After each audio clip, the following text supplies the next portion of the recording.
Olá pessoal, Pedro aqui novamente. Esse é o terceiro vídeo em que eu falo sobre vantagens e desvantagens de algumas áreas da psicologia, especialmente aquelas que eu já tive contato, né? Eu optei por não falar sobre áreas que eu nunca pisei, que eu nunca atuei, porque eu não teria tanto conhecimento de causa. Mas essa é uma área que eu tenho conhecimento de causa, que é a neuropsicologia, tá? Então eu vou falar hoje sobre as 4 vantagens e as 4 desvantagens que eu vejo em comparação com outras áreas, por exemplo, de você fazer ou atuar como neuropsicólogo. Então vamos lá. Mas, antes de começar falando sobre vantagens e desvantagens, eu vou pedir para você deixar seu like. Se você já tem visto os outros vídeos, e eu vou deixar os outros dois na descrição, você sabe o quanto que esse conteúdo agrega pessoas que querem se decidir por áreas da psicologia e não sabem muito bem quais áreas atuar. Então deixa teu like porque eu vou entender que esse conteúdo tá indo bem, que esse conteúdo tá agradando vocês. Além disso, se você não se inscreveu ainda, se inscreve no canal, e se você já é inscrito, manda esse vídeo para outras pessoas, espalha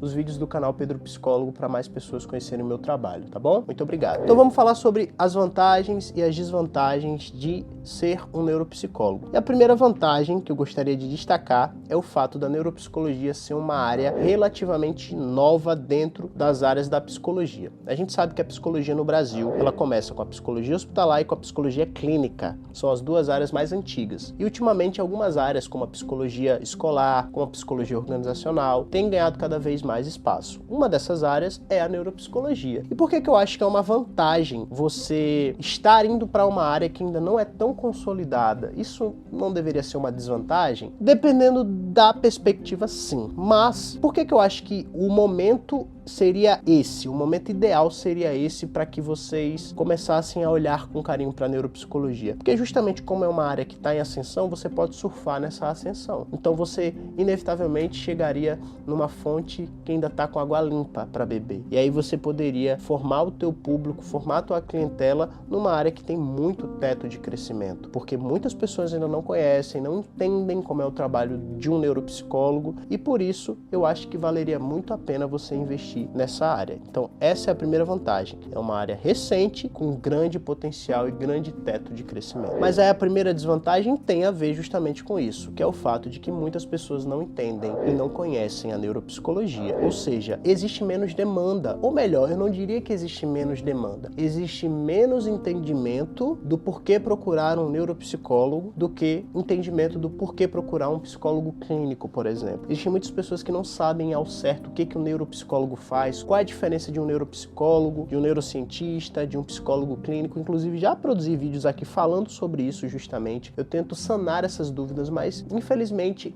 existe ainda muita desconfiança, e não só desconfiança, mas ignorância mesmo sobre o que um neuropsicólogo faz. Por isso, muitas vezes você vai ter que ter muito mais paciência para ser um neuropsicólogo do que para começar a atender numa abordagem terapêutica, por exemplo. Então essa seria a primeira desvantagem da neuropsicologia. O fato de que você vai ter que produzir conteúdo, você vai ter que tirar dúvidas e você vai ter que esperar um pouco mais as pessoas entenderem o que é o teu trabalho, para a partir daí você começar a ter mais avaliações neuropsicológicas marcadas. A segunda grande vantagem é a possibilidade de você trabalhar com diferentes públicos. É um pouco parecido com as vantagens da psicologia clínica também. Você pode atender com um público infanto-juvenil, você pode atender com um público idoso, você pode atender com um público com transtornos do neurodesenvolvimento específicos. Então, o neuropsicólogo ele pode se nichar para trabalhar com um público que ele goste. E isso é muito legal. Eu acho que isso é uma possibilidade que faz com que muitas pessoas caminhem para a neuropsicologia. Tem gente, por exemplo, que gosta de trabalhar com reabilitação neuropsicológica de idosos. A Vanessa Nunes, que é uma psicóloga que já fez contribuições aqui para o canal, faz justamente isso. Então, é uma área que tem essas possibilidades variáveis de atuação. E isso eu acho uma grande vantagem. Mas aí vem uma segunda desvantagem que eu acho muito ruim, sendo bem sincero, que é o fato de que você tem que fazer investimentos muito altos, muito mais altos do que os investimentos que um psicólogo clínico que não faz avaliação neuropsicológica tem que fazer, por exemplo. Porque os testes neuropsicológicos costumam ser muito caros e você nunca utiliza só 1 ou 2 testes para fazer uma avaliação neuropsicológica, para fazer uma avaliação de memória, de atenção, de inteligência, de funções executivas. Você sempre precisa utilizar vários testes para compor uma bateria de testes, e isso envolve investimento que muitas pessoas não conseguem dar conta no início da carreira. Então, a neuropsicologia, ela tem essa fama de ser um pouco elitista no que tange aos profissionais que atendem como neuropsicólogos, justamente porque é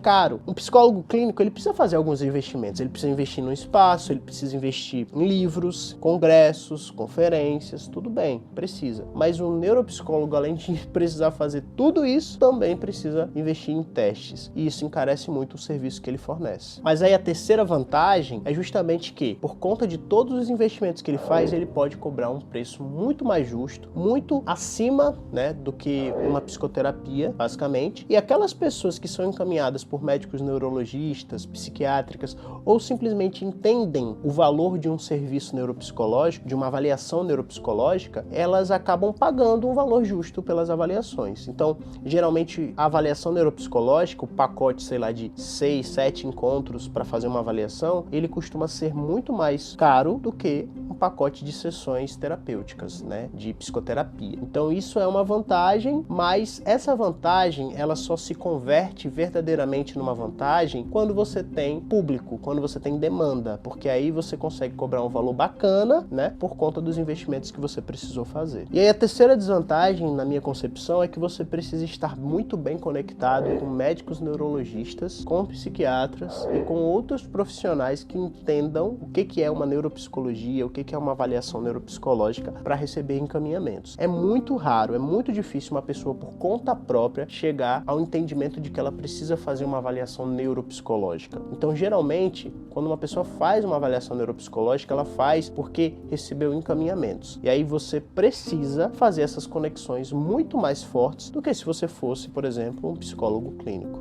A quarta vantagem, poucas pessoas sabem, que poucas pessoas entendem, é que dá para fazer a avaliação neuropsicológica online. Sim, existem alguns testes neuropsicológicos que você consegue fazer online. Claro que não dá para fazer todo o processo de avaliação online. Em algum momento, você vai precisar ver o seu paciente, você vai precisar conhecer o seu paciente, a família do seu paciente, mas não precisa que todas as sessões sejam feitas dentro do consultório presencialmente. Só que aí a quarta desvantagem é que não dá para avaliar qualquer tipo de demanda online. Por quê? Porque existem alguns testes neuropsicológicos que tem a versão papel e caneta e que tem a versão computadorizada, a versão online, né? Nesses testes você consegue fazer as avaliações online, mas no caso de alguns construtos, algumas demandas de avaliação que ainda não tem testes validados para o contexto brasileiro na sua versão online, infelizmente você fica limitado a ter que fazer essas avaliações apenas no contexto